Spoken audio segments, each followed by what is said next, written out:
Octavia Butler called Bloodchild her pregnant man story, and I think by the time we get to the end of this story, you're going to understand why.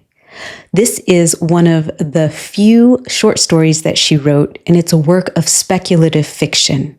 Speculative fiction is a broad genre of fiction that encompasses stories that are different from the strict realism that's often explored. It goes beyond that.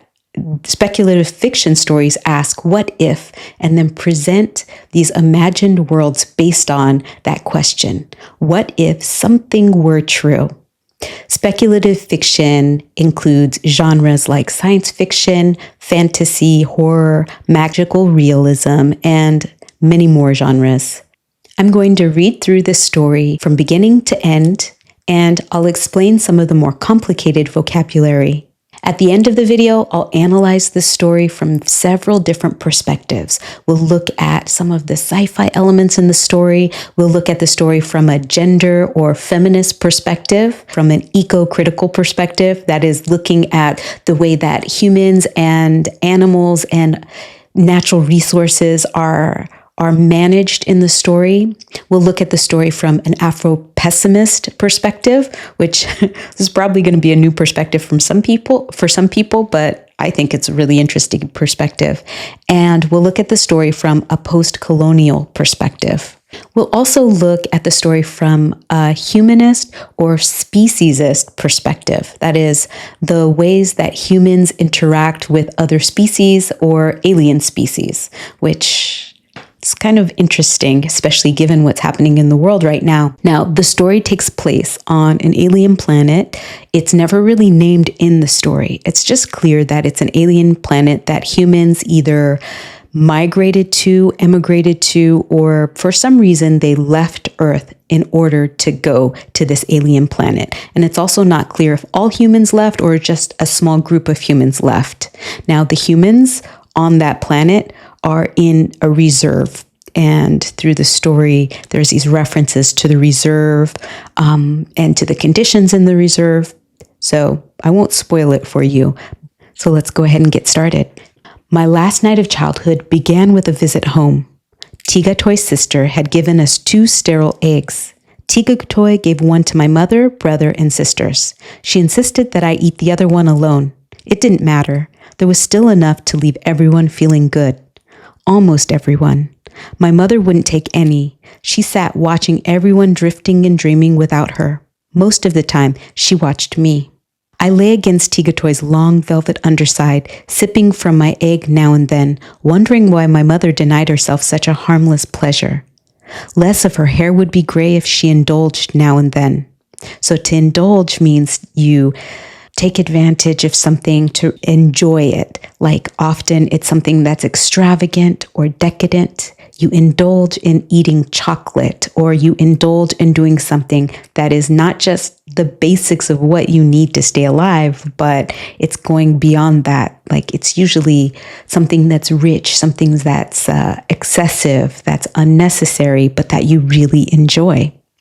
So here, if she indulged now and then, that hints that maybe there's some healing properties to the eggs. The eggs prolonged life, prolonged vigor. Okay, so prolonged means continuing for a long time or longer than usual, to extend. And vigor is physical strength or good health. So the eggs made people live longer than usual and gave them physical strength and good health. My father, who had never refused one in his life, had lived more than twice as long as he should have. And towards the end of his life, when he should have been slowing down, he married my mother and fathered 4 children. But my mother seemed content to age before she had to. I saw her turn away as several of Tigatoy's limbs secured me closer. Tigatoy liked our body heat and took advantage of it whenever she could. When I was little and at home more, my mother used to try to tell me how to behave with Tigatoy, how to be respectful and always obedient, because Tigatoy was the Tillit government official in charge of the preserve. So obedient means to listen and to not talk back, to do what someone says. and thus the most important of her kind to deal directly with the Terrans. It was an honor, my mother said, that such a person had chosen to come into the family. My mother was at her most formal and severe when she was lying. So here, Terrans, throughout the story, you'll see that instead of being called humans, humans on this planet are called Terrans. That's a reference to the Terran system, which is Earth and the Sol system, which, if you know anything about astronomy, I think that's what our solar system is called, Sol. I had no idea why she was lying, or even what she was lying about. It was an honor to have Tigatoy in the family, but it was hardly a novelty. So novelty means something that's special or unique.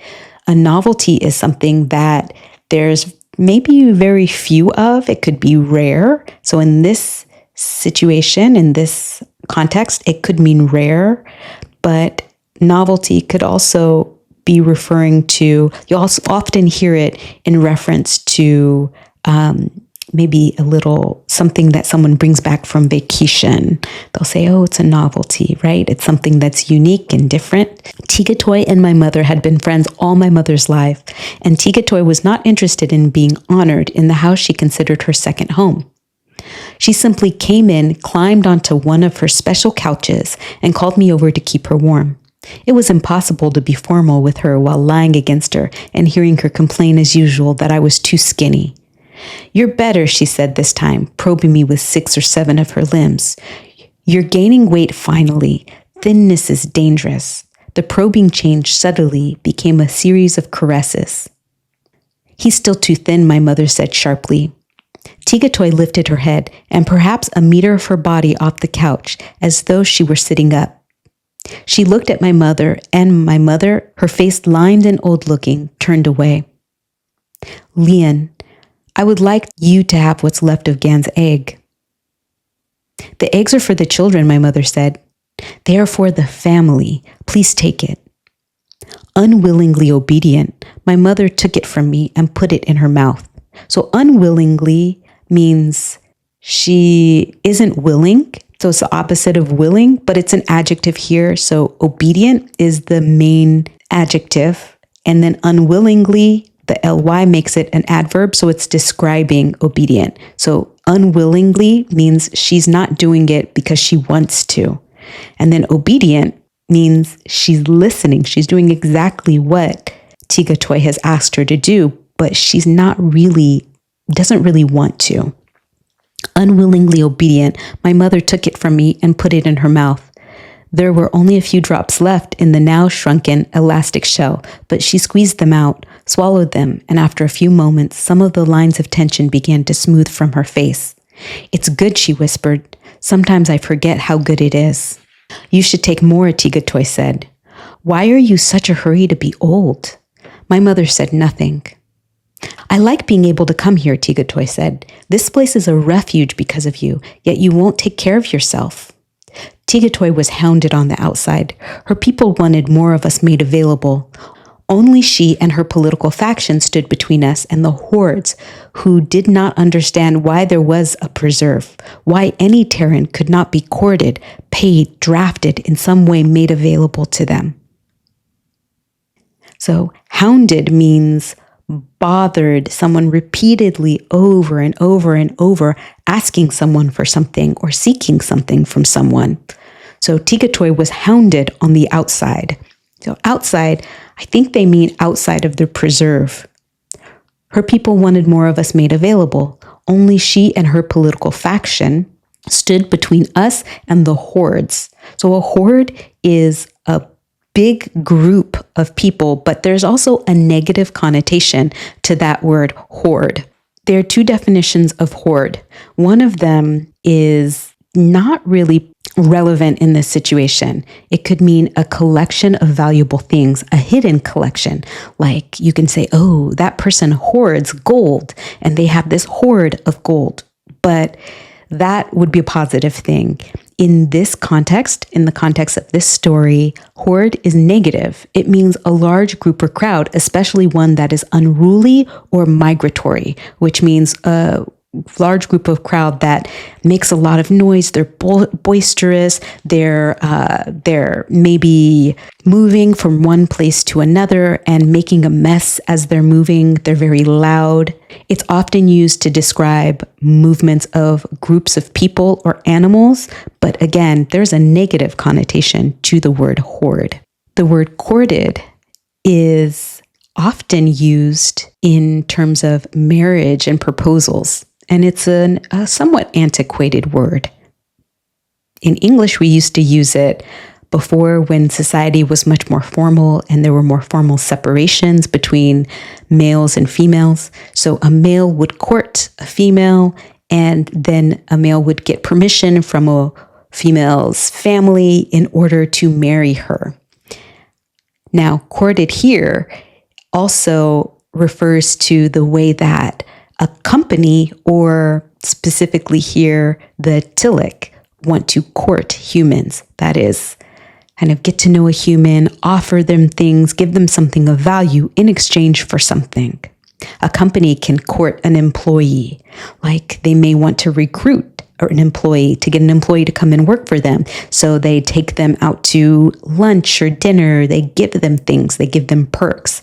That's what it means to be courted. So this horde doesn't understand why any Terran can't be courted, paid, and drafted.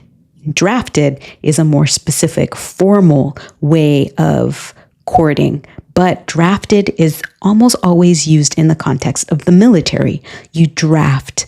So here in the US, there's a military draft, a selective service. So young men, I believe young men is when they turn 18, have to sign up for selective service.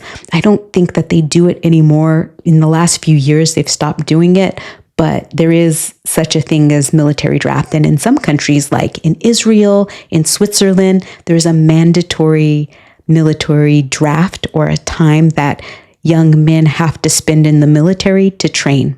They don't understand why any Terran could not be courted, paid, drafted, in some way made available to them. Or they did understand, but in their desperation, they did not care. She parceled us out to the desperate and sold us to the rich and powerful for their political support. So to parcel something out means that you separate it into individual parts, and then you give it out in chunks. Like you might parcel out, if you're a teacher in a class, you might have a bunch of chocolate or a gift or something, and you separate it into equal portions, and then you give it out, you parcel it out to the students. So she, Tigatoy, parceled out humans to the desperate and sold us to the rich and powerful for their political support. So right there, she's managing humans as, you can think of it as a natural resource or as chattel. Chattel is something, usually animals, that you own. Thus, we were necessities, status symbols, and an independent people. And that's where the first question for me comes in, is if you're being parceled out and sold, can you really be an independent people? I wonder. Maybe this is a hint at Gan's limited perspective. She oversaw the joining of families, putting an end to the final remnants of the earlier system of breaking up Terran families to suit impatient Tillich. I had lived outside with her. I had seen the desperate eagerness in the way some people looked at me. It was a little frightening to know that only she stood between us and that desperation that could so easily swallow us. My mother would look at her sometimes and say to me, "Take care of her." And I would remember that she had too been outside and seen. Now Tigatoy used 4 of her limbs to push me away from her onto the floor. "Go on, Gan," she said. "Sit down there with your sisters and enjoy not being sober. You had most of the egg. Lien, come warm me."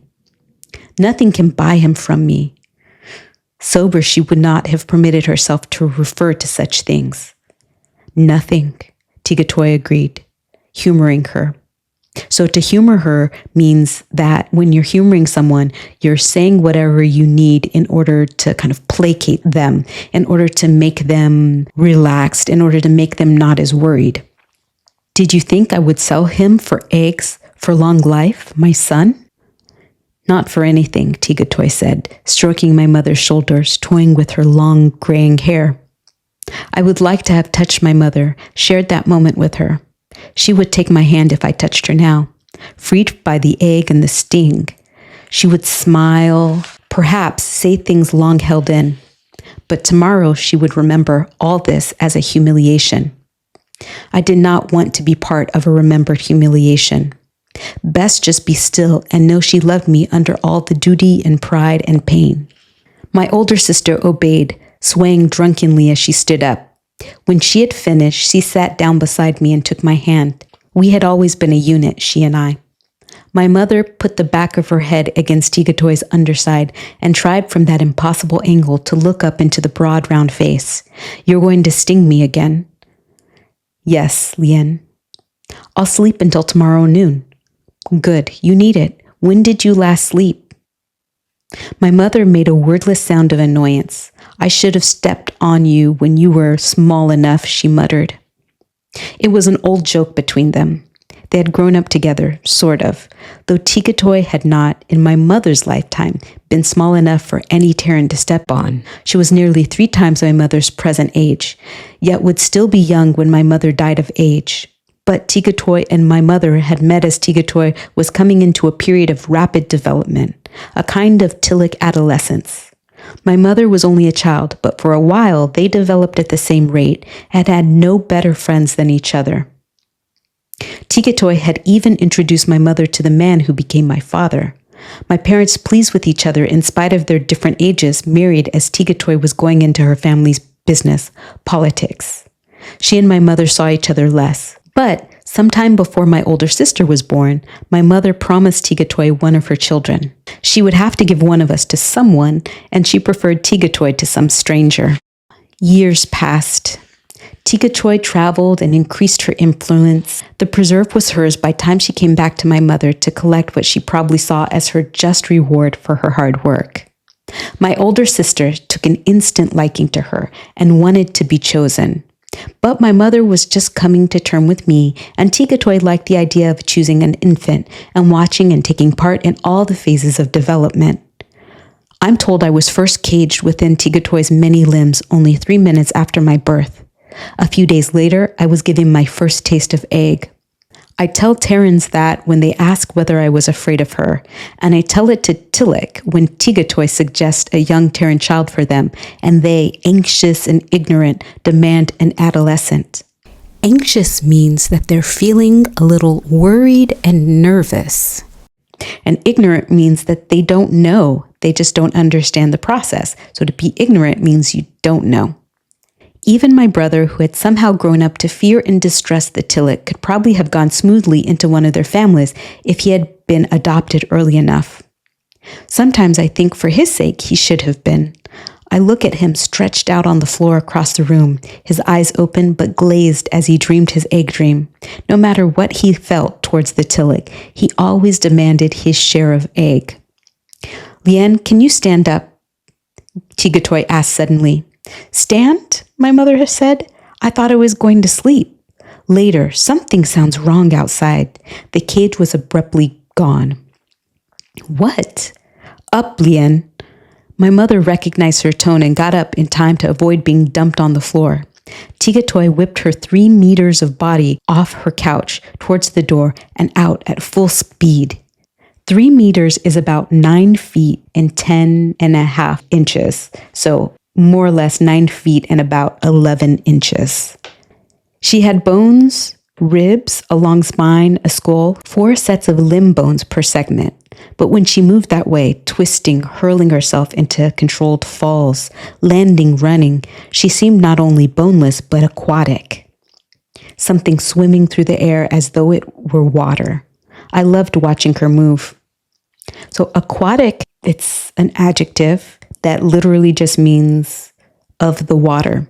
So you can say aquatic animals. Those are animals that are in the water or that swim in the water, that live in the water. I left my sister and started to follow her out the door. Though I wasn't very steady on my own feet, it would have been better to sit and dream, better yet to find a girl and share a waking dream with her. Back when the Tillich saw us as not much more than convenient, big, warm-blooded animals, they would pin several of us together, male and female, and feed us only eggs. That way, they could be sure of getting another generation of us, no matter how we tried to hold out. We were lucky that didn't go on long. A few generations of that, and we would have been little more than convenient big animals. "Hold the door open, Gan," Tigatoy said, "and tell the family to stay back." "What is it?" I asked. "Ntillik." I shrank back against the door. Here? Alone? He was trying to reach a call box, I suppose. She carried the man past me, unconscious, folded like a coat over some of her limbs. So unconscious means he's not awake. He looked young, my brother's age perhaps, and he was thinner than he should have been, what Tigatoy would have called dangerously thin. "Gan, go to the call box," she said. She put the man on the floor and began stripping off his clothes. I did not move. After a moment, she looked up at me, her sudden stillness a sign of deep impatience. "Send Key," I told her. "I'll stay here. Maybe I can help." She let her limbs begin to move again, lifting the man, pulling his shirt over his head. "You don't want to see this," she said. "It'll be hard. I can't help this man the way his Tillich could." "I know, but send Key. He won't want to be of any help here. I'm at least willing to try." She looked at my brother, older, bigger, stronger, certainly more able to help her. He was sitting up now, braced against a wall, staring at the man on the floor with undisguised fear and revulsion. So undisguised, the UN means opposite. So you have disguised, which means hidden. So hidden fear, but here it's undisguised, which means he's not even trying to hide his fear. And revulsion means that he doesn't want anything to do with this. He thinks it's disgusting, possibly. So that's what revulsion means. Like, I find fava beans revolting. That's what revulsion means. Even she could see that he would be useless. "Key, go," she said.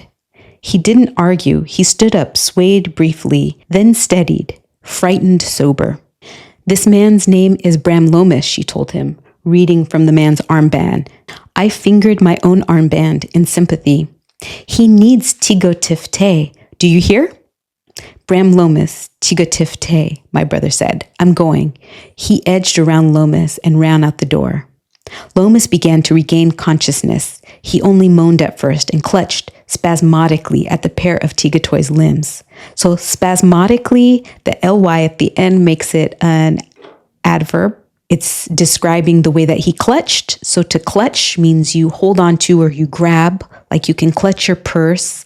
Often people say, "Oh, she clutched her pearls," which means she grabbed her pearls either in shock or to protect her pearls, right? So she clutched spasmodically. So spasm.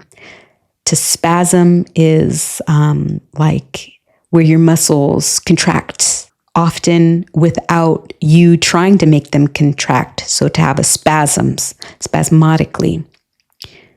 He moaned at first and clutched spasmodically at a pair of Tigatoy's limbs. My younger sister, finally awake from her egg dream, came close to look at him until my mother pulled her back. Tigatoy removed the man's shoes, then his pants, all the while leaving him two of her limbs to grip. Except for the final few, all her limbs were equally dexterous. So equal means that they are the same, and dexterous is a synonym for skilled. So all of her limbs are equally dexterous means that all of her limbs are able to move in a very skilled way. That means that they can move in an accurate way.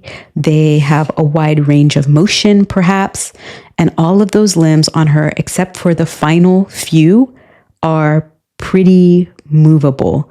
And she can use them with precision and skill. Except for the final few, all her limbs were equally dexterous. "I want no argument from you this time, Gan," she said. I straightened. "What shall I do?" "Go out and slaughter an animal that is at least half your size." "Slaughter? But I've never..."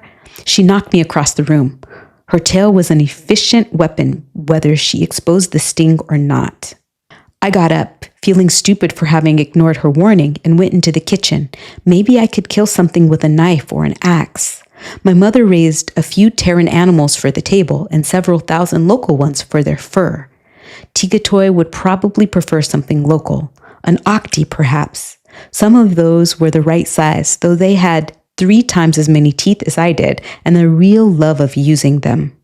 My mother, Hoa, and Ki could kill them with knives.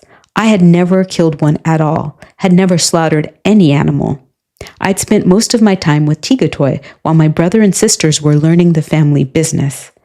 Tigatoy had been right. I should have been the one to go to the call box. At least I could do that. I went back to the corner cabinet where my mother kept her large house and larger tools. At the back of the cabinet, there was a pipe that carried off wastewater from the kitchen, except that it didn't anymore. My father had rerouted the wastewater before I was born. Now the pipe could be turned so that one half slid around the other and a rifle could be stored inside. This wasn't our only gun, but it was our most easily accessible one. I would have used it to shoot one of the biggest of the octi. Then Tigatoy would probably confiscate it. So to confiscate means to take away.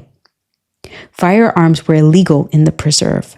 There had been incidents right after the preserve was established.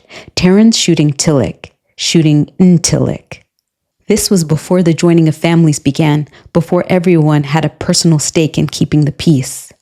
No one had shot a Tillich in my lifetime or my mother's, but the law still stood. For our protection, we were told.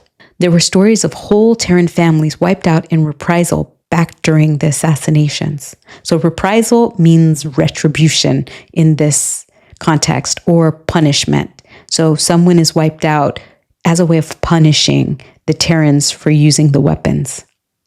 I went out to the cages and shot the biggest octi I could find. It was a handsome breeding male, and my mother would not be pleased to see me bringing it in, but it was the right size, and I was in a hurry.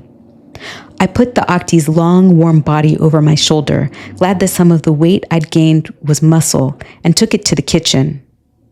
There, I put the gun back in its hiding place. If Tigatoy noticed the octi's wounds and demanded the gun, I would give it to her. Otherwise, I let it stay where my father wanted it. I turned to take the octi to her, then hesitated. For several seconds, I stood in front of the closed door, wondering why I was suddenly afraid. I knew what was going to happen. I hadn't seen it before, but Tigatoy had shown me diagrams and drawings. She had made sure I knew the truth as soon as I was old enough to understand it. Yet I did not want to go into that room. I wasted a little time choosing a knife from the carved wooden box in which my mother kept them. Tigatoy might want one, I told myself, for the tough, heavily furred hide of the octi. Gan, Tigatoy called, her voice harsh with urgency. I swallowed. I had not imagined a single moving of the feet could be so difficult. I realized I was trembling, and that shamed me.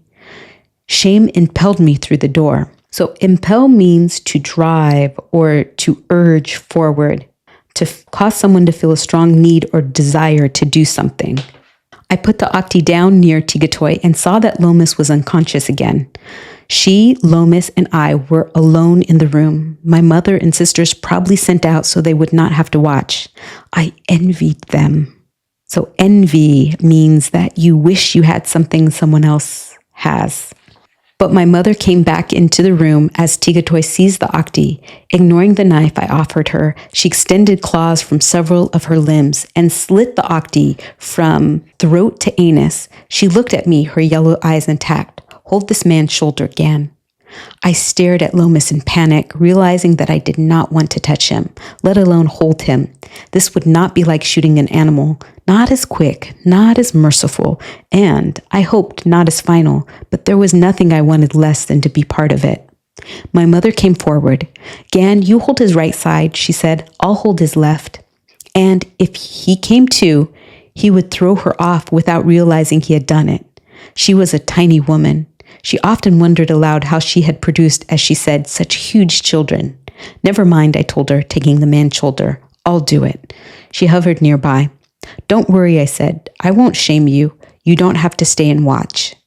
She looked at me uncertainly, then touched my face in a rare caress. Finally, she went back to her bedroom. Tigatoy lowered her head in relief. Thank you, Gan, she said with courtesy more Terran than Tillich. That one, she's always finding new ways for me to make her suffer. Lomas began to groan and make choked sounds. I'd hoped he would stay unconscious. Tigatoy put her face near his so that he focused on her. I've stung you as much as I dare for now, she told him. When this is over, I'll sting you to sleep and you won't hurt anymore. Please, the man begged. Wait. There's no more time, Bram. I'll sting you as soon as it's over. When T-Kotgif arrives, she'll give you eggs to help you heal. It will be soon over. T-Kotgif, the man shouted, straining against my hands. Soon, Bram. Tigatoy glanced at me, then placed a claw against his abdomen slightly to the right of the middle, just below the left rib. There was movement on the right side, tiny, seemingly random pulsations moving his brown flesh, creating a concavity here, a convexity there, over and until I could see the rhythm of it and knew where the next pulse would be. So pulsing is what your pulse does. So your heart, when your heart pumps blood, it's pulsing, doo-doo, doo-doo, doo-doo, right? So when you're taking someone's pulse by putting your finger over one of their veins in their hand or over a vein in their neck, and you can feel your heart beating, that's the origin of that word pulsation, or that's the meaning of that word pulsation. So the pulse. So here, concavity and convexity are two terms that you'll most likely come across in a math class. So if you're looking at a graph, then sometimes they'll talk about concave lines or convex lines. And you can think of the same thing as like a person's body, like here, Bram's body. Concavity and convexity means there's some places where the movement underneath the skin is making it higher and some places where it's making it lower. So it's going high and low, that pulsation of something moving underneath his skin. Lomas's entire body stiffened under Tigatoy's claw, though she merely rested it against him as she wound the rear section of her body around his legs. He might break my grip, but he would not break hers. He wept helplessly as she used his pants to tie his hands, then pushed his hands above his head so that I could kneel on the cloth between him and pin them in place. She rolled up his shirt and gave it to him to bite down on, and she opened him. His body convulsed with the first cut. So to convulse means that he tensed up because it was painful. He almost tore himself away from me. The sound he made, I'd never heard such sounds come from anything human. Tigatoy seemed to pay no attention as she lengthened and deepened the cut, now and then pausing to lick away blood. His blood vessels contracted, reacting to the chemistry of her saliva, and the bleeding slowed. I felt as though I were helping her torture him, helping her consume him. I knew I would vomit soon, but I didn't know why I hadn't already. I couldn't possibly last until she was finished. She found the first grub. It was fat and deep red with his blood, both inside and out. It had already eaten its own egg case, but apparently had not yet begun to eat its host. At this stage, it would eat any flesh except its mother's. Let alone, it would have gone on excreting the poisons that had both sickened and alerted Lomas. So to excrete means to release. Excrete, that word is most often used in the context of biology. So living creatures excrete something. Sometimes you'll hear the term, oh, this animal, like let's say a skunk, excretes this kind of scented discharge, this scented thing that makes it smell. It's excretion. Eventually, it would have begun to eat. By the time it ate its way out of Lomas's flesh, Lomas would be dead or dying and unable to take revenge on the thing that was killing him. There was always a grace period between the time the host sickened and the time the grubs began to eat him. Tigatoy picked up the writhing grub carefully, looked at it, somehow ignoring the terrible groans of the man. Abruptly, the man lost consciousness, so he fell asleep. Good, Tigatoy looked down at him. I wish you Terrans could do that at will. She felt nothing, and the thing she held. It was limbless and boneless at this stage, perhaps 15 centimeters long and too thick, blind and slimy with blood. So 15 centimeters is about 6 inches, and 2 centimeters, oh, that would make it really, really thin. So it more or less looks like a worm. It was like a large worm. Tigatoy put it into the belly of the Octi, and it began at once to burrow. It would stay there and eat as long as there was anything to eat. Probing through Lomas's flesh, she found 2 more, one of them smaller and more vigorous. A male, she said happily. He would be dead before I would. He would be through his metamorphosis and screwing everything that would hold still before his sisters even had limbs. So metamorphosis is a biological term. It means a transition. And usually it's a transition from one state to another. Like, for example, a caterpillar. That's the most common ways that metamorphosis is used, is to describe insects. When they change from being the little caterpillar into being a butterfly, that's a metamorphosis. And they go into, like, the caterpillar creates a cocoon and transforms in that cocoon into a butterfly. So they change from being like a worm into being a flying insect. Moth do the same thing. So here, this Tillich is also going to go through a metamorphosis. He was the only one to make a serious effort to bite Tigatoy as she placed him in the Octi. Paler worms oozed to visibility in Lomas's flesh. I closed my eyes. It was worse than finding something dead, rotting, and filled with tiny animal grubs, and it was far worse than any drawing or diagram. Ah, there are more, Tigatoy said, plucking out 2 long, thick grubs. You may have to kill another animal, Gan. Everything lives inside you Terrans. I had been told all my life that this was a good and necessary thing Tillich and Terran did together, a kind of birth. I had believed it until now. I knew birth was painful and bloody no matter what, but this was something else, something worse. I wasn't ready to see it. Maybe I never would be, yet I couldn't not see it. Closing my eyes didn't help. Tigatoy found a grub still eating its egg case. The remains of the case were still wired into the blood vessel by their own little tube or hook or whatever.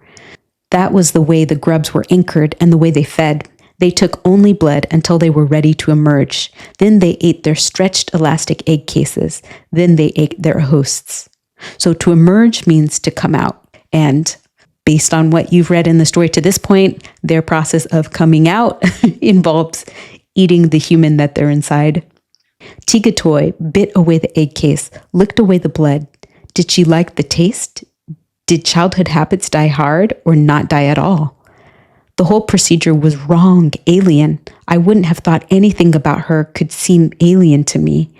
1 more, I think, she said. Perhaps 2, a good family. In a host animal these days, we would be happy to find 1 or 2 alive.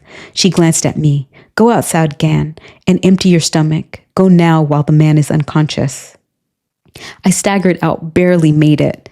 Beneath the tree just beyond the front door, I vomited until there was nothing left to bring up. Finally, I stood shaking, tears streaming down my face. I did not know why I was crying, but I could not stop. I went further from the house to avoid being seen. Every time I closed my eyes, I saw red worms crawling all over redder human flesh. There was a car coming towards the house. Since Terrans were forbidden motorized vehicles except for certain farm equipment, I knew this must be Lomax Tillich with Key and perhaps a Terran doctor. I wiped my face on my shirt, struggled for control. Gan, Key called as the car stopped. What happened? He crawled out of the low, round, Tillich convenient door. Another Terran crawled out the other side and went into the house without speaking to me. The doctor. This was his help, and a few eggs, Lomas might make it. Tigatif te? I said. The Tillich driver surged out of her car, reared up half her length before me. She was paler and smaller than Tigatoy, probably born from the body of an animal. The Tillich from the Terran bodies were always larger as well as more numerous. Numerous means there were more of them. 6 young, I told her, maybe 7, all alive, at least 1 male. Lomas? She asked. I liked her for the question and the concern in her voice when she asked it. The last coherent thing he said was her name. So coherent means something that you can make sense of. So here it means the last thing that he said that Gan could understand was her name. He's alive, I said. She surged away to the house without any word. She's been sick, my brother said, watching her go. When I called, I could hear people telling her she wasn't well enough to go out, even for this. I said nothing. I had extended courtesy to the Tillich. So to extend courtesy means I had gone out of my way to be a good host. Now I didn't want to talk to anyone. I hoped he would go in out of curiosity, if nothing else. Finally found out more than you wanted to, eh? I looked at him. Don't give me one of those looks, he said. You're not her. You're just her property. One of her looks. Had I picked up even an ability to imitate her expressions? What'd you do, puke? He sniffed the air. So now you know what you're in for. I walked away from him. He and I had been close when we were kids. He would let me follow him around when I was home. And sometimes Tigatoy would let me bring him along when she took me into the city. But something had happened when he reached adolescence. I never knew what.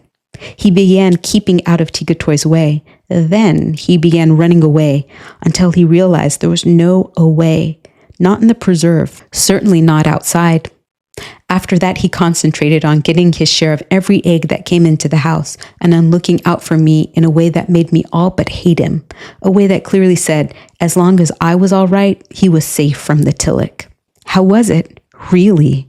He demanded, following me. I killed an octi. The young ate it. You didn't run out of the house and puke because they ate an octi. I had never seen a person cut open before. That was true and enough for him to know. I couldn't talk about the other, not with him. Oh, he said. He glanced at me as though he wanted to say more, but he kept quiet. We walked, not really headed anywhere, towards the back, towards the cages, towards the field. Did he say anything? He asked. Lomas, I mean. Who else would he mean? He said, Tikotgif. Key shuddered. If she had done that to me, she'd be the last person I'd call for. You'd call for her. Her sting would ease your pain without killing the grubs in you.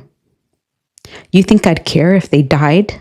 No, of course you wouldn't. Would I? Shit, he drew a deep breath. I've seen what they do. You think this thing with Lomas is bad? It was nothing. I didn't argue. He didn't know what he was talking about. I saw them eat a man, he said. I turned to face him. You're lying. I saw them eat a man, he paused. It was when I was little. I had been to the Hartmund house and I was on my way home. Halfway here, I saw a man and a Tillich, and the man was in Tillich. The ground was hilly. I was able to hide from them and watch. Tillich wouldn't open the man because she had nothing to feed the grubs. The man couldn't go any further and there were no houses around.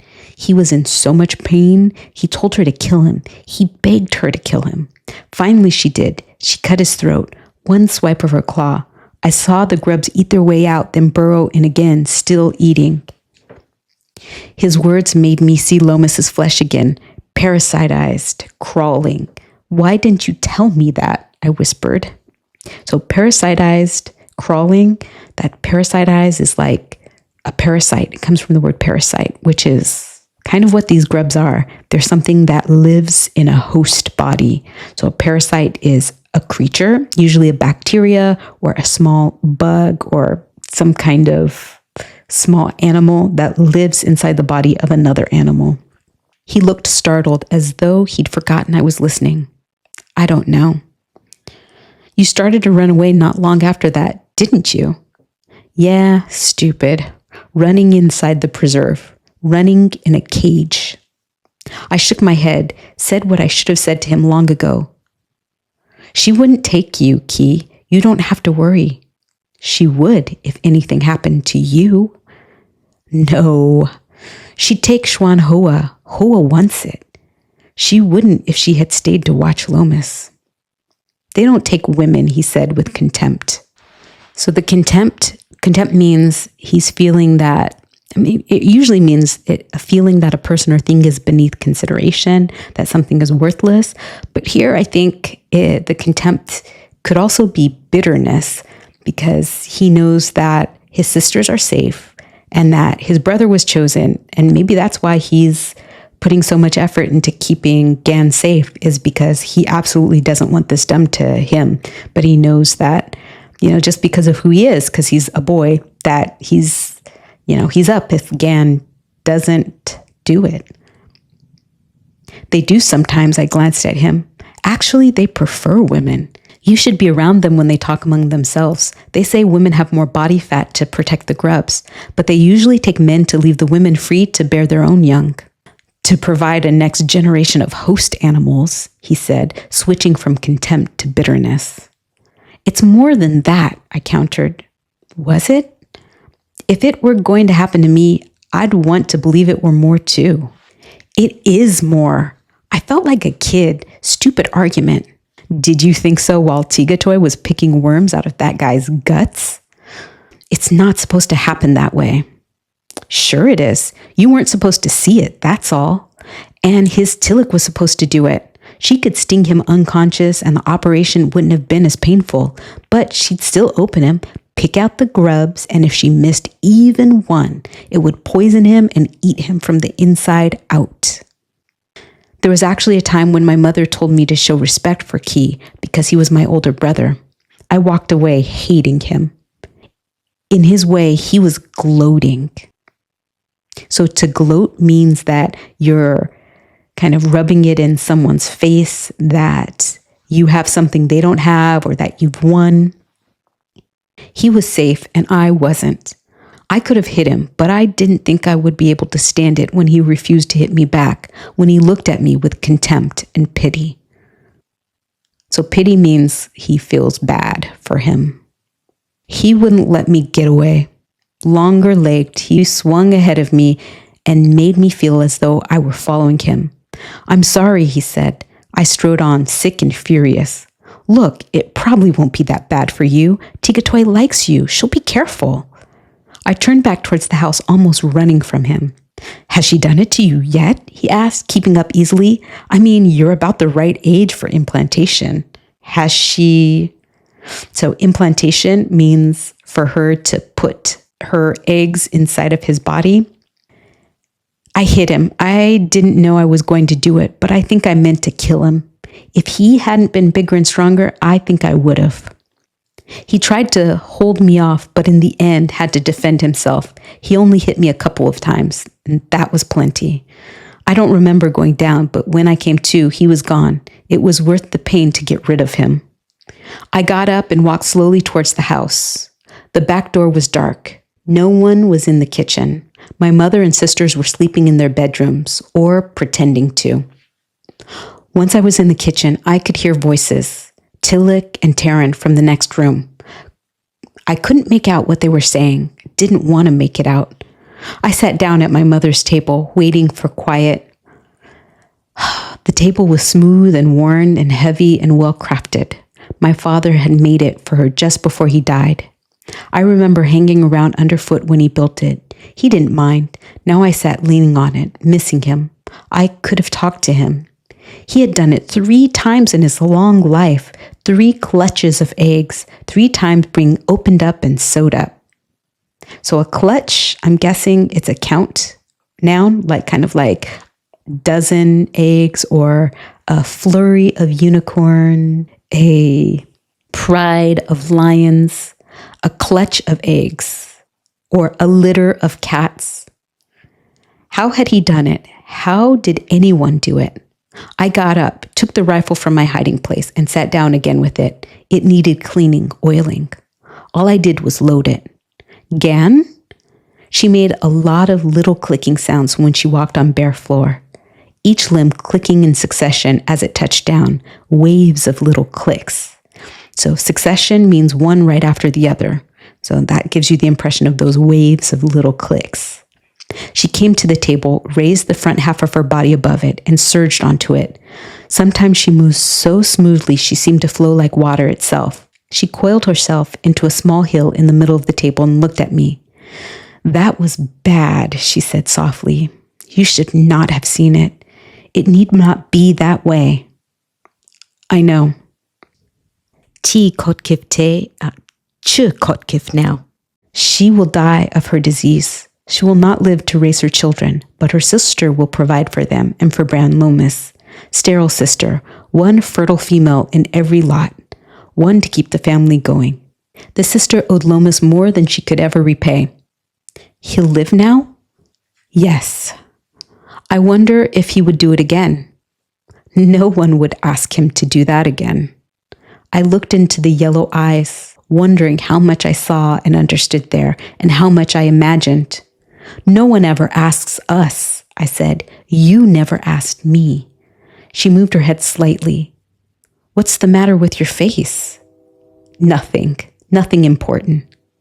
Human eyes probably wouldn't have noticed the swelling in the darkness. The only light was from one of the moons shining through the window across the room. Did you use the rifle to shoot the Octi? Yes. And do you mean to use it to shoot me? I stared at her, outlined in the moonlight, coiled, graceful body. What does Terran blood taste like to you? She said nothing. What are you? I whispered. What are we to you? She lay still, rested her head on her topmost coil. You know me as no other does, she said softly. You must decide. That's what happened to my face, I told her. What? He goaded me into deciding to do something. So to goad means to pressure or to provoke someone. It didn't turn out very well. I moved the gun slightly, brought the barrel up diagonally under my own chin. At least it was a decision I made. As this will be. Ask me, Gatoy. For my children's lives? She would say something like that. She knew how to manipulate people, Terran and Tillich, but not this time. I don't want to be a host animal, I said. Not even yours. It took her a long time to answer. We use almost no host animals these days, she said. You know that. You owe us. We do. We wait long years for you and teach you and join our families to yours. She moved restlessly. You know you aren't animals to us. I stared at her, saying nothing. The animals we once used began killing most of our eggs after implantation long before your ancestors arrived, she said softly. You know these things, Gan. Because your people arrived, we're relearning what it means to be a healthy, thriving people. And your ancestors, fleeing from their homeworld, from their own kind, who would have killed or enslaved them, they survived because of us. We saw them as people and gave them the preserve when they still tried to kill us as worms. At the word worms, I jumped. I couldn't help it, and she couldn't help noticing it. I see, she said quietly. Would you rather die than bear my young, Gan? I didn't answer. Shall I go to Xuan Hoa? Yes. Hoa wanted it. Let her have it. She hadn't had to watch Lomas. She'd be proud, not terrified. Tigatoy flowed off the table onto the floor, startling me almost too much. I'll sleep in Hoa's room tonight, she said, and sometime tonight or in the morning, I'll tell her. This was going too fast. My sister, Hoa, had had almost as much to do with raising me as my mother. I was still close to her, not like he. She couldn't want Tigatoy and still love me. Wait, Gatoy. She looked back, then raised nearly half her length off the floor and turned to face me. These are adult things, Gan. This is my life, my family. But she's my sister. I have done what you demanded. I have asked you. But it'll be easier with Hoa. She's always expected to carry other lives inside her. Human lives, human young, who should someday drink at her breast, not her veins. I shook my head. Don't do it to her, Gatoy. I was not key. It seemed I could become him, though, with no effort at all. I could make Xuan Hoa my shield. Would it be easier to know that red worms were growing in her flesh instead of mine? Don't do it to Hoa, I repeated. She stared at me, utterly still. I looked away, then back at her. Do it to me. I lowered my gun from my throat, and she leaned forward to take it. No, I told her. It's the law, she said. Leave it for the family. One of them might use it to save my life someday. She grasped the rifle barrel, but I wouldn't let go. I was pulled into a standing position over her. Leave it here, I repeated. If we're not animals, if these are adult things, accept the risk. This is risk, Gitoy, in dealing with a partner. It was clearly hard for her to let go of the rifle. A shudder went through her, and she made a hissing sound of distress. It occurred to me that she was afraid. She was old enough to have seen what guns could do to people. Now her young and this gun would be together in the same house, and she did not know about the other guns. In this dispute, they did not matter. I will implant the first egg tonight, she said as I put the gun away. Do you hear me, Gan? Why else had I been given a whole egg to eat while the rest of the family was left to share one? Why else had my mother kept looking at me as though I were going away from her, going where she could not follow? Did Tigatoy imagine I hadn't known? I hear. Now. I let her push me out of the kitchen, then walked ahead of her towards my bedroom. The sudden urgency in her voice sounded real. You would have done it to Hoa tonight, I accused. I must do it to someone tonight. I stopped in spite of her urgency and stood in her way. Don't you care who? She flowed around me and into my bedroom. I found her waiting on the couch we shared. There was nothing in Hoa's room that she could have used. She would have done it to Hoa on the floor. The thought of her doing it to Hoa at all disturbed me in a different way, and I was suddenly angry. Yet I undressed and lay down beside her. I knew what to do, what to expect. I'd been told all my life. I felt the familiar sting, narcotic, mildly pleasant, then the blind probing of her ovipositor. So ovipositor, it's a compound word. OVI is probably coming from the Latin stem of ovum, like related to eggs, and then positor, like a depositor. So to place something somewhere, ovipositor. The puncture was painless, easy, so easy going in. She undulated slowly against me, her muscles forcing the egg from her body into mine. So to undulate. Undulate means to move with a smooth up and down motion. Her muscles forcing the eggs from her body into mine. I held onto a pair of her limbs until I remembered Lomas holding her that way. Then I let go, moved inadvertently, and hurt her. So inadvertently means on accident. She gave a low cry of pain, and I expected to be caged at once within her limbs. When I wasn't, I held on to her again, feeling oddly ashamed. I'm sorry, I whispered. She rubbed my shoulders with 4 of her limbs. Do you care? I asked. Do you care that it's me? She did not answer for some time. Finally, you were the one making the choices tonight, Gan. I made mine long ago. Would you have gone to Hoa? Yes. How can I put my children into the care of one who hates them? It wasn't hate. I know what it was. I was afraid. Silence. I still am. I could admit it to her here, now. But you came to me to save Hoa. Yes. I leaned my forehead against her. She was cool velvet, deceptively soft. And to keep you for myself, I said. It was so. I didn't understand it, but it was so. She made a soft hum of contentment. I couldn't believe I'd made such a mistake with you, she said. I chose you. I believed you had grown to choose me. I had, but... Lomas. Yes. I'd never known a Terran to see a birth and take it well. Key has seen one, hasn't he? Yes. Terrans should be protected from seeing. I didn't like the sound of that, and I doubted that it was possible. Not protected, I said. Shown. Shown when we're young kids, and shown more than once. Katoy, no Terran ever sees a birth that goes right. All we see is Intilic, pain and terror and maybe death. She looked down at me. It is a primitive thing. It has always been a primitive thing. Her tone kept me from insisting. That and the knowledge that if she changed her mind, I might be the first public example. But I had implanted the thought in her mind. Chances were it would grow, and eventually she would experiment. You won't see it again, she said. I don't want you thinking any more about shooting me.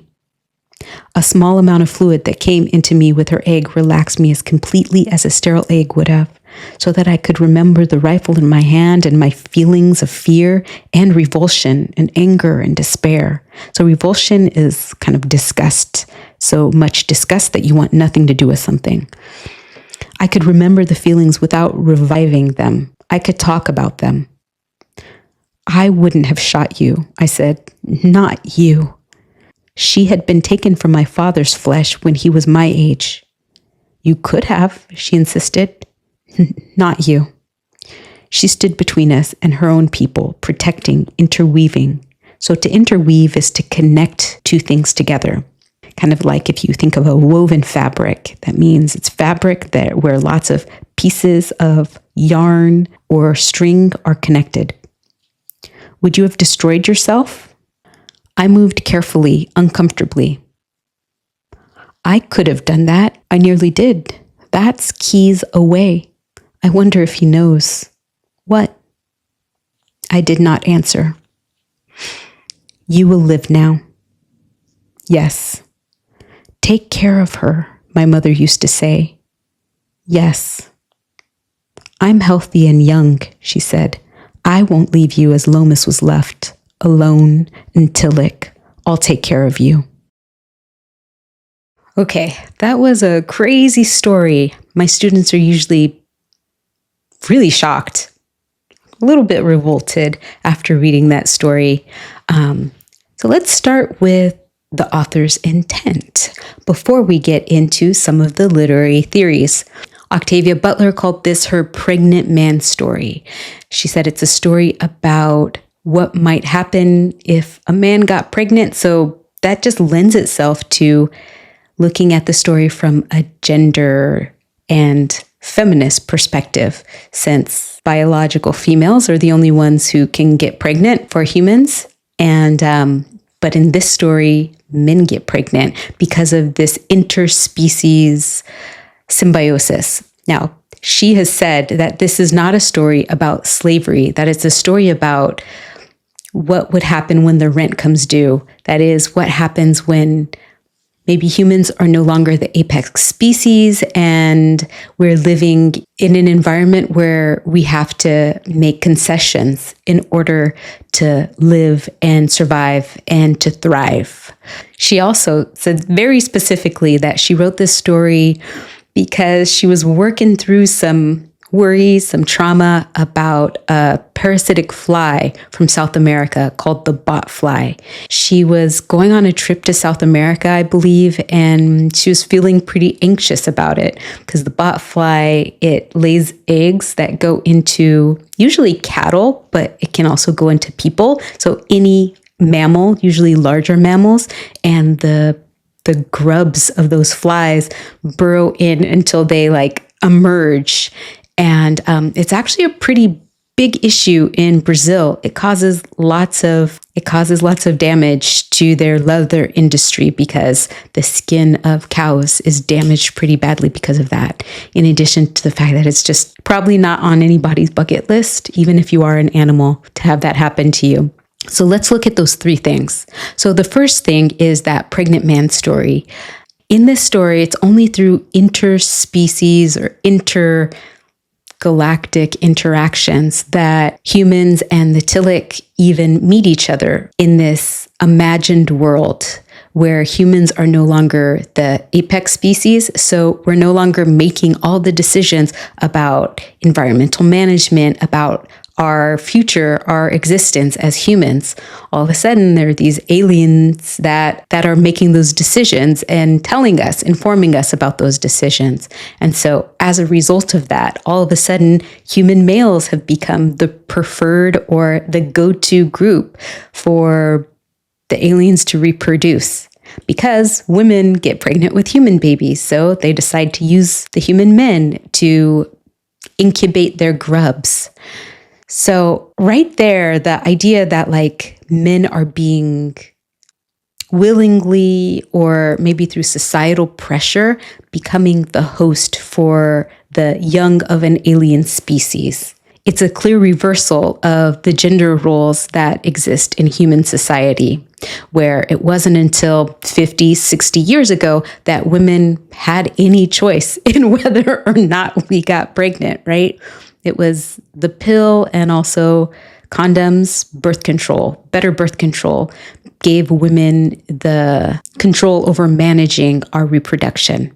And in the story, Gan, in a way, he's somewhat in control of managing whether or not he is impregnated or implanted with Tigatoy's eggs. But really what it comes down to is a biological condition. Gan and Tigatoy both have to, Tigatoy has to be biologically ready to implant the eggs into Gan. And then Gan, once he's old enough and he's fat enough, he's big enough to carry those eggs successfully, she's then able to implant. She mentions in the story that it had to be tonight, or you don't know when. Maybe she has to wait some other cycle. It could be a month, a year. Who knows what the reproduction cycle is like for the Tilic. But for her to be able to reproduce at all is a miracle in and of itself. In the story, they mention that there's only one fertile female for every batch of eggs. So she happened to be the fertile female. She's responsible for carrying on her family line. And because she has to implant the eggs into another animal, in a sense, and she's not carrying the eggs herself, that almost reverses the roles and makes her more like a human man, in that she puts the young into another creature. And then, it's just her word that she's going to take care of Gan. That is his commitment, that she's actually going to make sure that she gets all of the grubs out, that she returns his love, because there's this complicated scene where he's thinking about having her implant the eggs into her sister, into possibly her brother. But when it comes down to it, because he doesn't want her to implant the eggs into someone else, because he cares about her, he loves her, he says that he wants her to implant it into him because he wants to feel that closeness with her, something that he's been in many ways groomed to accept and to think is true. And also, putting the grooming aside, that's just inherent in that culture. There's also the fact that their families have been bonded, connected for generations. His dad carried Tigatoy as a grub, and now he's going to carry Tigatoy's children. So you can see in the conversation that they're having at the end of the story that it's not really clear whether Tigatoy loves Gan or if it's just about convenience. I mean, there are some hints that she cares for him, and especially that she's going to care for him because he's carrying her children. But there is an upper hand that she has in that he's a habitant of a reserve, so he can't run away. Based on the laws of their culture, his family has to give one of their children so that the child can be a host for the Tilic eggs. So it's an interesting role reversal, because it's often women who, or at least in a lot of literature, a lot of stories, it's females who are, wondering if a guy loves them or not, and wants someone to show a grand gesture of love. And in this situation, it's Gan, a boy who is really seeking that love and validation, and seeking that Tigatoy show him that she has chosen him as much as he is choosing her, by allowing her to implant her eggs, even though the process of the eggs, the grubs growing and being removed, is quite traumatic and dangerous. And he's trusting her with literally his life. It makes you also think about consent, which is something that comes up, when you're thinking about the interactions between males and females. consent, how much of Gan agreeing to do this is actually Gan wanting to do it, and how much of it is the fact that his society expects it, the fact that he's been groomed. There definitely is some evidence that he loves Tigatoy, but is love enough? If he were to say no and she implanted it into his sister, she is very powerful. She's the administrator of the preserve, so odds are that she's not going to get in trouble. No one is going to punish her for what she's done. There's also the power reversal that comes with Gan not knowing as much as Tigatoy knows. Tigatoy is not only twice as old as him, possibly a lot more. She's older than his mother. She is privy to the politics and the workings of her culture, a culture that is more powerful and possibly smarter than the humans. And Gan is a boy who just recently came of age. He's maybe 17, maybe a little bit older, somewhere around there. And what he knows is what she's shown him. So is it abuse of power that she's still putting him in this situation, or does she just see it? Does she see him as a pet? It's very much not clear. But what is clear is that Gan was implanted with the eggs. He chose to do it. And then after he chose to do it, you have this really tender moment, which some people might call disgusting as well, but the moment where she's implanted the eggs in him, and he hurts her a little bit, but she doesn't get mad at him. And so you can see that she's trying to be tender and thoughtful and considerate of his feelings and his fear. And then she ends by saying that she's going to take care of him, that she's young enough to make sure that he's taken care of and that nothing bad happens to him. It parallels some of those scenes where two people are being intimate. And it's not just about the act of intimacy, it's also about that moment afterwards where they're in that glow of love. Sometimes in some movies, you'll see cigarette smoke and they're just relaxed and they're like confessing their feelings for each other, or maybe they're connecting in a physical way. They're physically being intimate. And that's kind of like what that scene at the end of the story is. Him bringing his fear and being vulnerable and telling her what he thinks, and her reassuring him that he's taken care of and that she's going to be there for him. Now, in terms of symbiosis, that is another point that Octavia Butler mentioned. She said very specifically that this story is not about slavery, which is interesting because there's so many elements in the story that seem like they are non-consensual, definitely not humans making all of the decisions, which is a sign that in this world, humans are not the apex species. It's a sign of interspecies relations, I guess. That's something that many stories don't always delve into. Only a certain kind of sci-fi looks at the ways that humans and non-humans interact in a complex way, that is. Now, sci-fi can fall into lots of different categories, especially when you have aliens or non-humans that are from a different planet. You have the sci-fi aliens that are like animal aliens, like The Day After Tomorrow, where the aliens are just thoughtless animals and they're controlled by one central whatever, right? And so they're animals. Or even Independence Day, they're like animal aliens. They're wild, they're savage. And then you have other sci-fi that completely disregards aliens at all, like Battlestar Galactica in a way. So you have the Cylons that are like humans, but then they're robots, but they don't have non-human species. Every planet they go to is a different place, a variation of Earth, with birds, with the same animals we have here.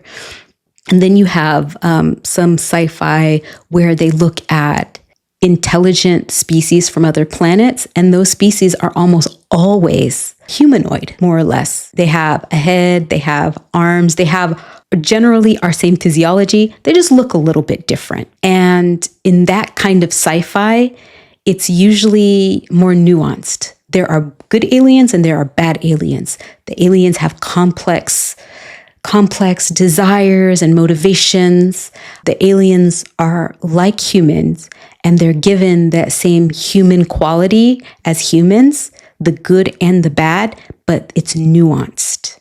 In those sci-fi movies where humans and humanoid aliens interact, there's often much more depth, intelligence, and nuance in those interactions.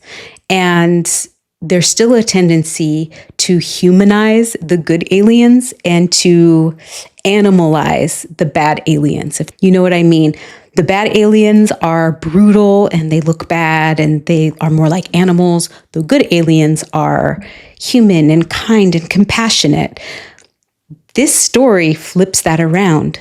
Now, this is one of the few stories where the aliens aren't necessarily projected or described as being incredibly bad, but the humans and the aliens still have a symbiotic relationship, and there are hints that the aliens are trying to grow, that they're evolving. Like where Tigatoy mentions that humans coming to the planet has helped her species become better. She says, because your people arrived, we are relearning what it means to be a healthy, thriving people. And your ancestors fleeing from their homeworld, from their own kind, who would have killed or enslaved them, they survived because of us. We saw them as people and gave them the preserve when they still tried to kill us as worms. Based on this, you can assume that the Tillik, that they are intelligent, that they're thoughtful, that they have some amount of compassion towards animals, but they're also a different condition of life on that planet. On that planet, the creatures, the living creatures there, reproduce by implanting their seeds into another animal, and that animal grows. And so part of what happened to this species, the Tillik, is the animals on their own planet have evolved a protection mechanism, so they don't grow the grubs in them as well anymore. And as a result, the Tillik have to figure out another way of reproducing, which reproduction is one of the most basic, fundamental things that a species has to do and has to get right. Otherwise, the species ceases to exist. So for the Tillik, they have a lot invested in making their natural resource, which is humans, continue and thrive, because in order for them to be able to live and thrive as a species, humans need to live and thrive as well. And so there is some investment there in kind of the mutual situation of the two species. This also hints at a cultural maturity. Like if you think about us humans, we kill and enslave animals. Something like 70% of the animals on planet Earth are in our food system, not running out in the wild. We literally are growing them to eat them.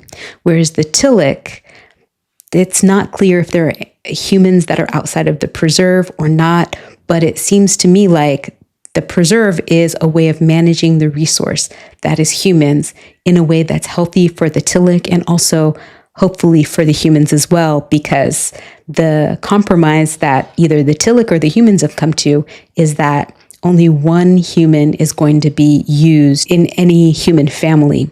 So it's based on family.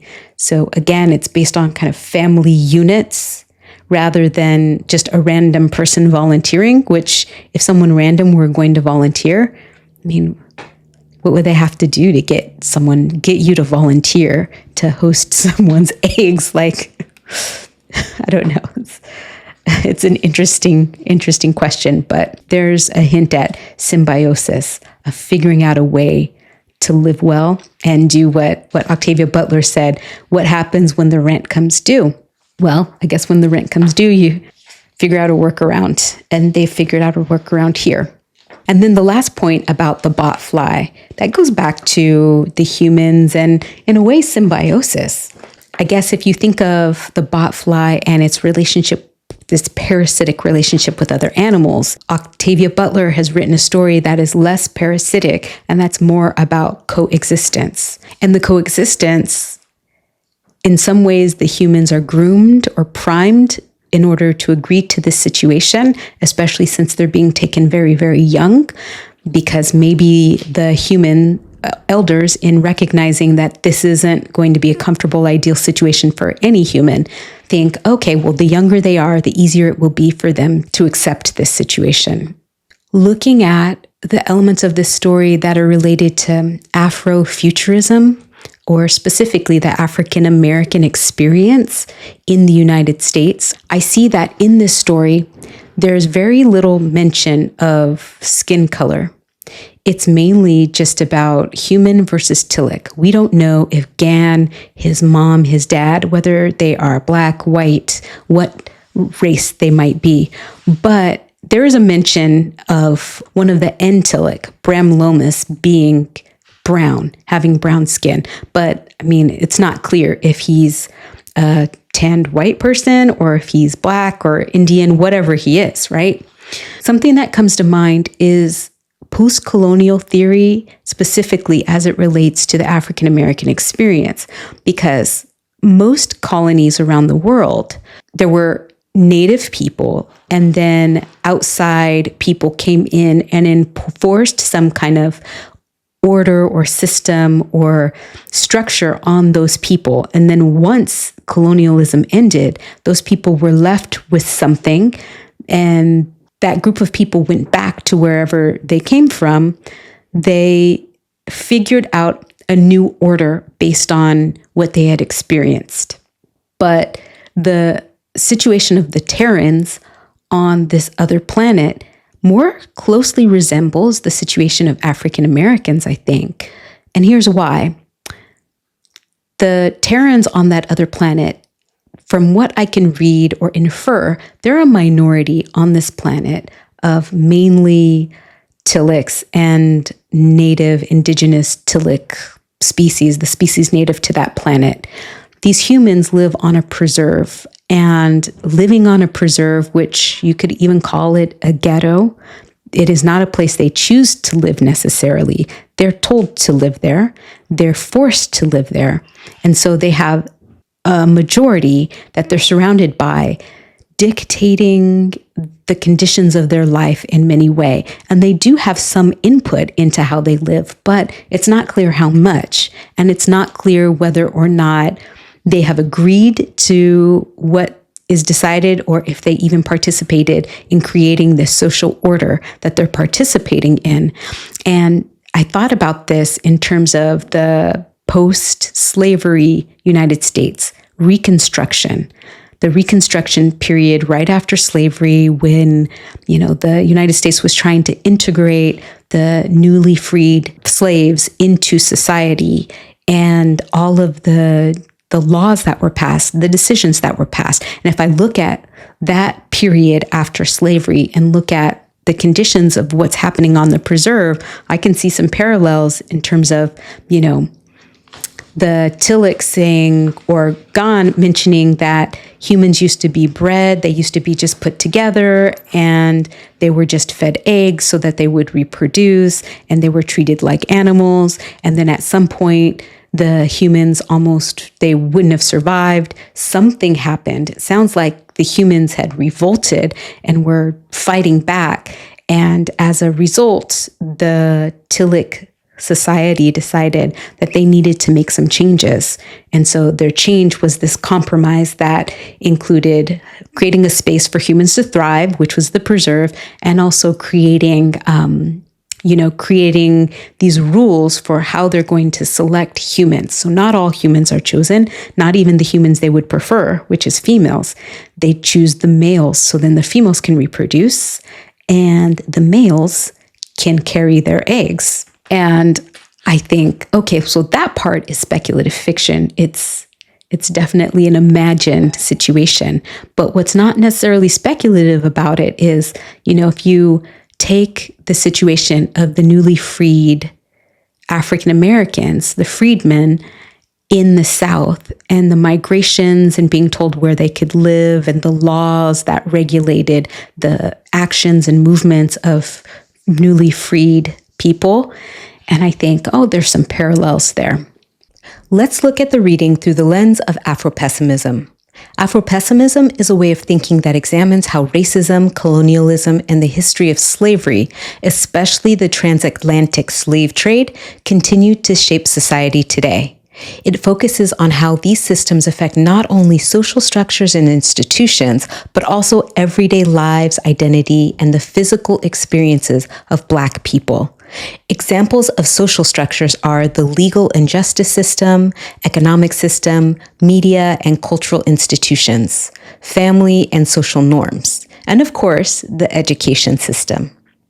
Octavia Butler's Bloodchild can be read through an Afro-pessimist framework as a story that shows that domination, bodily vulnerability, and survival are inescapable. Liberation and symbiosis are not the focus of the story when read through an Afro-pessimist lens. Afropessimism emphasizes structural captivity, which means it's in the structure of the Tilic society that humans are oppressed by things like, for example, the walls of the preserved, their lack of representation on governing bodies, being managed as a natural resource for Tilic reproduction, just to name a few examples. Through this lens, the story challenges the idea that humans and the Tilic live in a fair or cooperative relationship and instead highlights a permanent imbalance of power whereby the Tilic have control over humans as the structure of their social relationship. An Afro-pessimist reading also brings out the ways there's no future for humans outside the Tilic Terran system. The Terrans have been designated to carry the Tilic eggs because the native animals on the Tilic planet have adapted to kill the Tilic grub babies, thereby not carrying them very effectively. So the humans are the Tilic's best option for having children. And in this way, the story offers no real alternative, positive future for humans, only survival through the system of domination. There's no vision of escape, equality, or transformation. And this aligns with an Afro-pessimist framework in that the rejection of hopeful narratives that promise eventual justice or liberation is done away with. From an Afro-pessimist perspective, Gan's relationship with Tigatoy mirrors the condition of relational coercion. Affection and protection coexist with the absolute control over Black or racialized bodies, which in this story is the human body. Even though Tigatoy seems to care for Gan, she really controls his body and that of his family. Gan's body is not simply oppressed, it's fungible, valued primarily as a vessel for reproduction. Fungible is a legal term that means replaceable by another identical item or mutually interchangeable. So his body can be traded out for his sisters or really any other humans without the Tilic really even needing to give anything back. And what they do give back in affection is almost like they would give a pet, or how they treat a farm animal that they're attached to but willing to let go or pass away for their own use. Gan's choice to be implanted is not truly free because refusing would lead to physical violence and harm, the harm of carrying the egg. And that harm would shift to some other human body, a human belonging to his family. It isn't clear what might happen if all of his siblings were to refuse, but the idea is that one of them would be forced to carry the egg if they were to refuse. And this lack of real choice and bodily autonomy is the hallmark of illusion of choice under captivity when the story is read through an Afro-pessimist lens. Importantly, Butler's story refuses narratives of resistance or emancipation. When Gan agrees to the implantation, he doesn't change the system or interrupt the system. He becomes fully part of it. The gun Tigatoy gives him doesn't represent real power, but limited control that's allowed only if he keeps the system in place. The gun is a concession to make him feel safe enough to continue participating in the way Tigatoy has chosen he should participate. Even the mental oppression of being groomed to think this is a good thing, carrying the Tilic eggs, represents a psychological prison for Gan because it goes against his natural urge to be disgusted and to reject being a host for the eggs, especially since hosting puts him in danger and carries absolutely no benefit beyond proximity to Tigatoy's power. An Afro-pessimist reading also brings out the ways dependency reinforces control. The humans in the story don't have a means for independence, and this reinforces the Tilic's control All humans, especially Gan's family, rely on Tigatoy for protection from the hostile Tilic because she oversees the preserve, and she's created a system that gives humans a bit more control than the previous system. Thus, her prerogatives guarantee their comfortable survival on the planet. This dependence appears mutual, but in reality, it strengthens Tigatoy's power. Afropessimistically, care becomes another tool of control rather than a path to equality. And notice how Tigatoy seems to see this as completely natural for the humans to be dependent on her. It's only a veneer of choice whose body is implanted, Gan's or his sister's. Gan and the family don't have the right or even a path to refuse this dangerous implantation altogether. They have to participate in some way.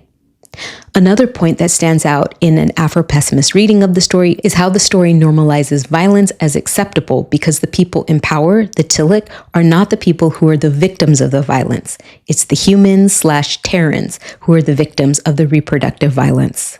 The humans accept implantation as normal, even though it's dangerous and traumatic, and this reflects how structural domination becomes routine and normalized, which is a key idea in Afro-pessimism.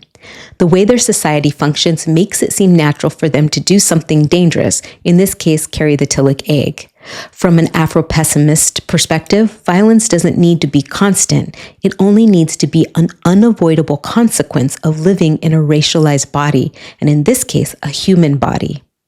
There's a related point. An Afro-pessimist analysis highlights bodily extraction or using the less privileged group as a biological resource, where life is sustained by consuming another group's body. The way Gan's family have been carrier animals for Tigatoy's family, and the way all humans in the story are used to incubate the Tilic eggs, illustrates how the less powerful group is seen for their contribution as a resource, not for their inherent value as equal people.